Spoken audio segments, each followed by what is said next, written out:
ആ പക്ഷെ വാഴ ടു വാഴ ടു ഞാൻ കണ്ടു. അടിപൊളി പടമായിരുന്നു അല്ലേ.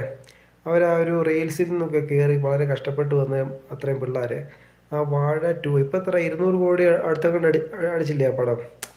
ഏഹ് അപ്പം നിങ്ങളൊന്ന് ആലോചിച്ച് നോക്കണം. നല്ല തിരക്കഥയും അല്ലേ, നല്ല തിരക്കഥയും ആ ഒരു ആൾക്കാർക്ക് ഇൻട്രസ്റ്റിംഗ് ആയിട്ടുള്ളൊരു കഥ.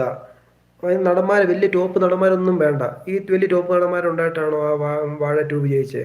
അതിൻ്റെ ആരുണ്ട് വേറെ നമുക്കറിയാവുന്ന ആൾക്കാരെ? വിജയ് ബാബു, പിന്നെ അജു വർഗീസ്, ഇത്രയൊക്കെ അല്ലേ ഉള്ളൂ.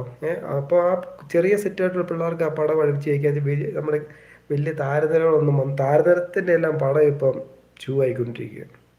ശരിയല്ലേ? ഏഹ് അപ്പം പിള്ളേർ വന്നു അവരെ നല്ല രസമില്ല ഒരു കോളേജ് ലൈഫ്. കറക്റ്റ് നമ്മൾ കോളേജ് ലൈഫ് അല്ലേ ഇത് മൊത്തം കാണിക്കുന്നത്, അടി പിടി. ഏഹ് നമ്മളതിൻ്റെ ഒക്കെ എനിക്ക് വാഴ ടൂവിനകത്ത് ഒരു സെക്കൻഡ് പോലും